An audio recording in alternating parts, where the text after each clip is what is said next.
The symbiote is the ultimate story in the comics, and that's Eddie Brock, who becomes Venom. Venom has a very unique origin story. How do we tell that story and do justice to the character who's arguably the most popular Marvel character of all time? Venom is the most popular Spider-Man villain to ever exist. So popular that he was forced into Spider-Man 3 on sheer recognition alone. Was the main selling point of Marvel's Spider-Man 2, generated his own popular comic series, and has his own film series that will become a trilogy, and is a heavily merchandised character that will likely become a huge part of the MCU. So yeah, it's clear that Venom is monumental in terms of recognition, and with every new piece of Spider-Man media means that Venom will eventually become involved using one of his many backstories. There are typically 3 origins for where the Venom symbiote came from, and with each new addition to his origin, a new element would be added to the character. So let's briefly go over each one and which pieces of media adapted each one.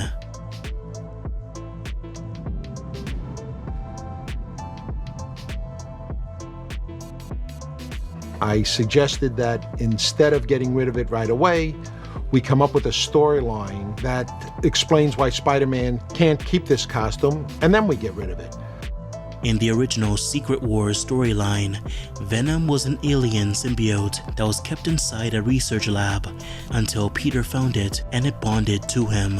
In the original comics, the symbiote never really did much to ruin Peter's life. It overall made his life better in terms of being Spider-Man. The most it did to hinder his life was control his body while he was asleep and spend the night swinging around New York City, which left Peter fatigued when he woke up. Essentially, we can assume that the symbiote was a thrill seeker and loved the adrenaline of being Spider-Man. Peter mostly removed the symbiote from his body because he freaked out about it being a living organism. What? I guess he couldn't tell before for some odd reason. Anyway, when Peter initially got rid of it, it escaped and tried to bond to him once again. After a run-in with a group of villains, Peter makes his way to the clock tower, and the famous clock tower sequence begins. However, this time, the symbiote actually goes out of its way to save Peter's life, despite him trying to get rid of him for no real reason. When the symbiote returns as Venom, we can understand his resentment for Spider-Man. It wasn't some kind of petty bitterness, but a genuine feeling of betrayal of what it believed was a solid partnership. Couple this with Eddie Brock's delusional hatred for Spider-Man due to him getting fired from his job, and you can understand why Venom was so dead set on destroying Peter Parker's life.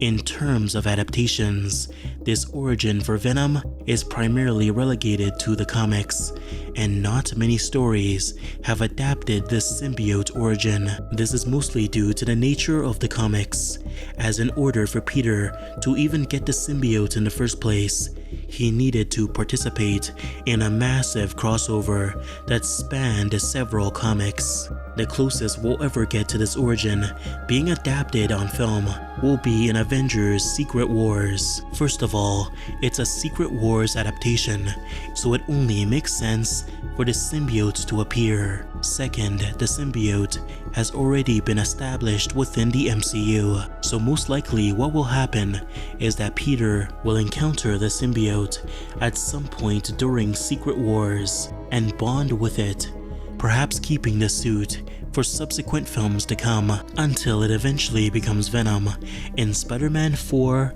or Spider-Man 5. So it's not entirely similar to the comic storyline, but it's the closest we'll get in terms of how Venom will be portrayed in the MCU. It's pretty unclear, but the assumption is that it'll be pretty similar to Tom Hardy's Venom in personality. But that's assuming Venom himself will even show up within the films. Yeah, most of us have not even considered it, but there's a major possibility that Venom won't even appear within the MCU and will remain as the black suit within the universe. This is because Venom already exists within the Sonyverse, so I can't see it being in their best interest to have two different live-action Venom on film so close together. So maybe one day they'll actually do another multiverse film featuring Black Suit Spider-Man within the MCU facing off against Tom Hardy's Venom and maybe the rest of the Sonyverse villains.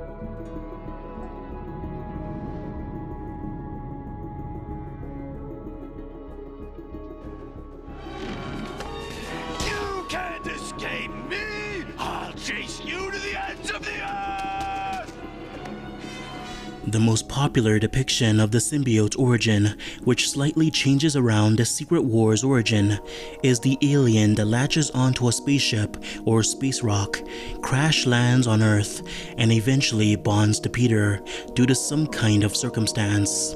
This origin for the symbiote was primarily introduced in Spider-Man the Animated Series, and ever since, a vast majority of Venom symbiotes borrow from this origin.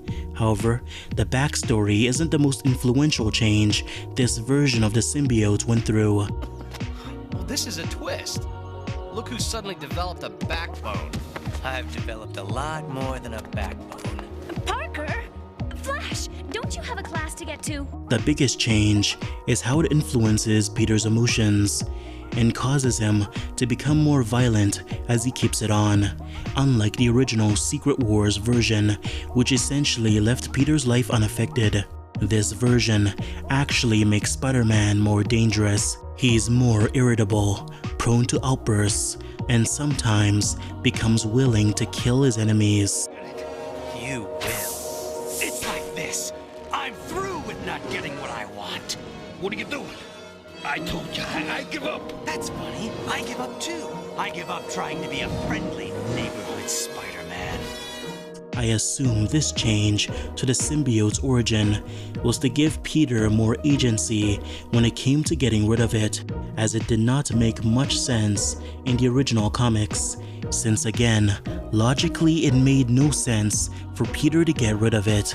Because of this major change to Venom's origin, getting rid of it became thematically tied to Peter trying to maintain his responsibility and heroic nature, and the symbiote becomes the polar opposite of Spider-Man in terms of morality.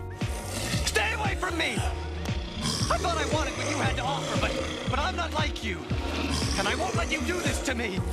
No!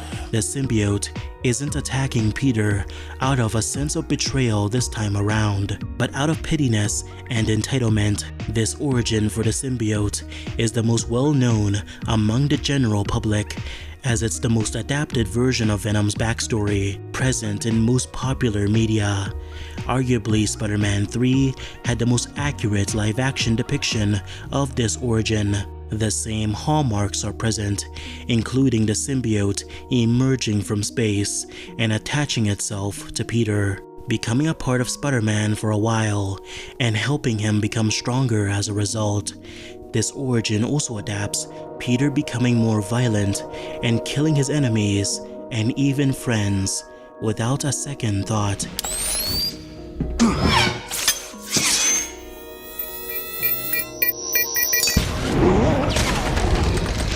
Peter eventually realizes that the suit is a negative influence and decides to get rid of it. The symbiote, out of revenge, attaches itself to Eddie Brock, swearing to bring misery to Spider-Man's life. Unlike most adaptations of Venom in live action, the character here actually serves as a darker reflection of Spider-Man.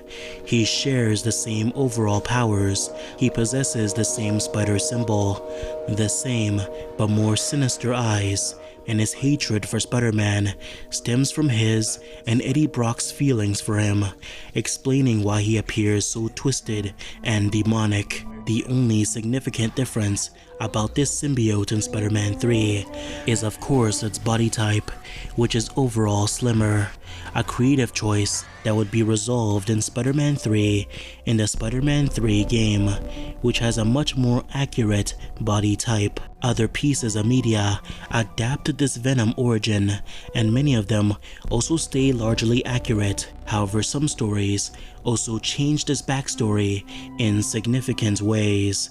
Marvel's Spider-Man 2, for example, generally follows this origin template to a T, but makes a few significant changes.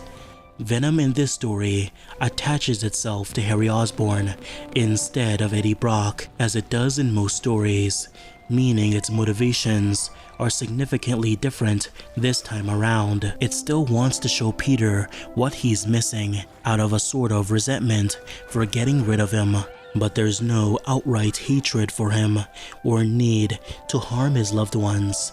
This time, he wants Peter to join him and become a part of his new world.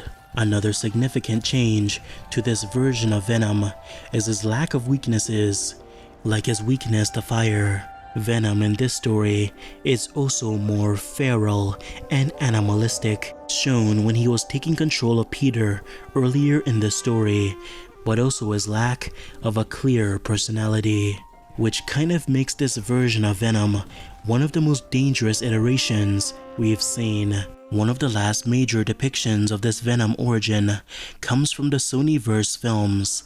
Generally, this Venom is accurate to his comic depiction. He maintains the weakness to high-frequency sound and fire, and his appearance is pretty accurate, maintaining the white eyes and his grotesque, sharp teeth and tongue.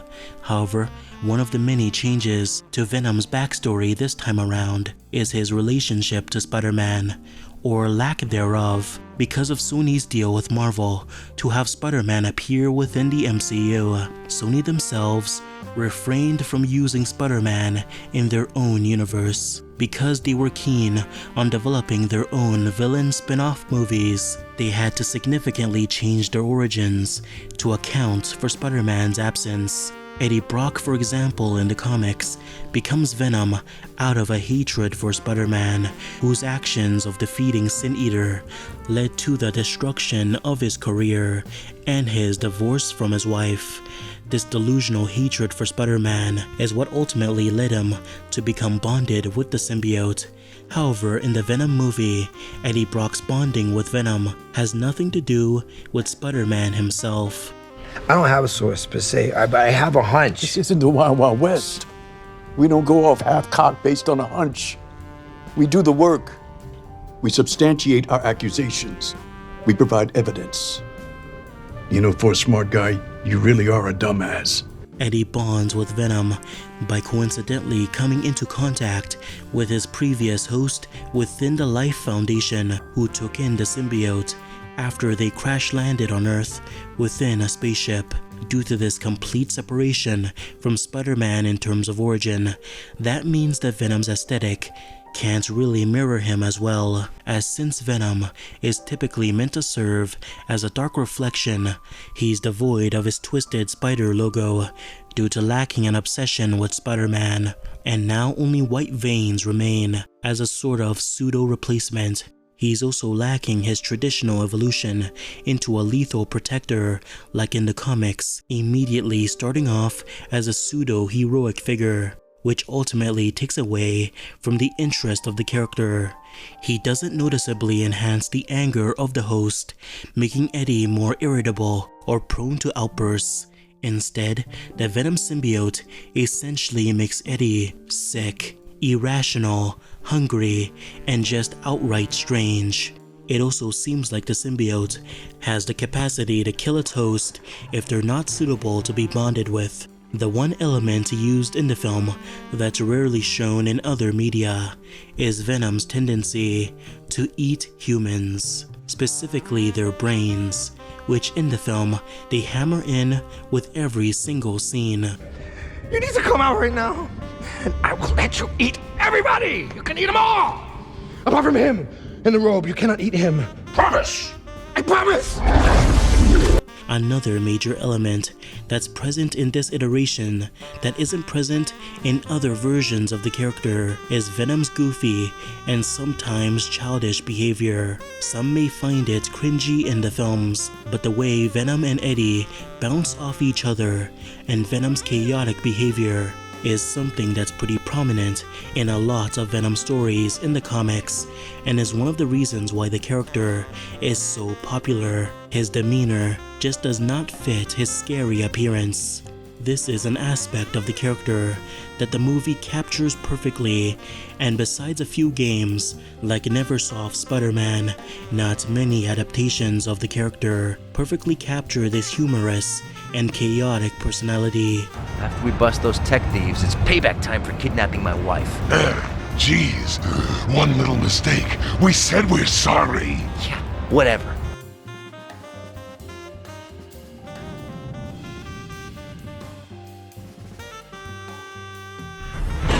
It didn't last. Ah! What's happening to me? Get this off of me! I don't know what the suit had become or what it had done to me, but I have super spider powers and I couldn't control it, so I don't think anyone could ever hope to. The most grounded version of Venom's origin can be found in Ultimate Spider-Man, coming from the writer Brian Michael Bendis and his desire to reinvent Venom within the story due to a dislike of the character's oversaturation. The Venom symbiote in this version was not from some far-off world or a creature which crash-landed on Earth. No, this version of the symbiote was a man-made creature created within a lab by Peter and Eddie Brock's fathers as a sort of revolutionary biological suit that would cure cancer and enhance the user the longer they kept it on. However, seeing the suit as more of a biological weapon than a means to heal humanity, Trask Industries would steal the project and continue to develop it as a weapon for warfare. Ultimate Spider-Man's version of the symbiote builds upon the idea of the suit making you more violent in an interesting way. This suit, as far as we know, was incomplete, stuck in its second phase of development, which made it unstable and dangerous, meaning that anyone who put on the suit was prone to cause harm to anyone around them. This is what happened to Peter when he donned the symbiote suit for a brief period, as the minute he became irritated in any way, even for the most irrational of reasons, the suit transformed into the monster we know as Venom.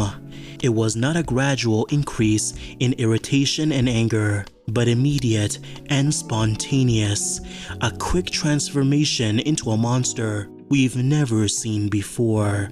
We don't commonly see Peter himself transform into Venom, so to many readers at the time, this may have come off as a quite shocking and profound moment. Typically, Venom in the Ultimate Universe is also portrayed as more monstrous than most iterations, standing on all fours, growling like a grotesque creature. It's by far the most feral and dangerous iteration of the character yet, because unlike most iterations, it operates fully on instinct and drive to hurt and attack anyone that's unfortunate enough to attract its animosity. It makes sense why Peter was so desperate to destroy it as soon as possible in the story. This origin for the Venom symbiote isn't used much in popular media. A version of this character, at least in terms of backstory, was included in the Ultimate Spider-Man series,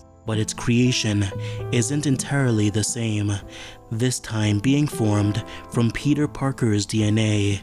They also don't fully embrace the monstrous portrayal of the character, instead having him be pretty similar to his traditional depictions. However, due to the nature of Venom's creation in Ultimate Spider-Man, his origin works well for grounded and realistic stories, especially ones where the legacy of Richard Parker is the main focus of the story. Perhaps perhaps this is why this version of the Venom origin may have been used in The Amazing Spider-Man 3, an organism created by Oscorp as a biological suit of armor that powers its users but also amplifies their aggression. This origin is highly likely for this version of the character, considering that TASM is 1. Supposed to be set in a grounded universe, so the creative team would have likely used a grounded origin as well. 2. The Amazing Spider-Man does take influence from the Ultimate Spider-Man storyline. And 3. The villains emerging from technology or biological experimentation was the status quo of this film series. However, it's likely that if Venom had appeared in the third film, he'd be more similar to his traditional portrayals in most media, and not a monster-like creature in Ultimate Spider-Man. Every version of Venom is totally different from the other, and every new iteration of his backstory adds to the character's overall legacy. One thing's for sure about every version of their origin: Venom always comes back with a vengeance, and will forever remain a large part of the Spider-Man series.